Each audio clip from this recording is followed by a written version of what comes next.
ఇవాళ పొలాల మాస కదా పూజ చేస్తున్నా. మరి ఇదేంటి? అది శివముష్టి. శివుడికి శ్రావణ మాసంలో 5 సోమవారాలు వస్తే శివముష్టి పట్టాలి. అంటే అదే 4 సంవత్సరాలకు ఒకసారి శ్రావణ మాసంలో 5 సోమవారాలు వస్తాయి. ఆ రోజే పట్టాలి, అప్పుడే ఆ నెలలో, లేకపోతే పట్టద్దు. ఒక్కొక్క వారం ఒక్కొక్క రకంగా పోసుకోవాలి. అది శివముష్టి.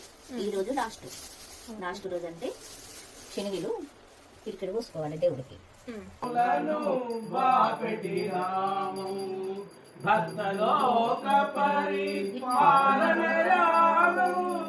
ఎందుకది? బండారు దేవి.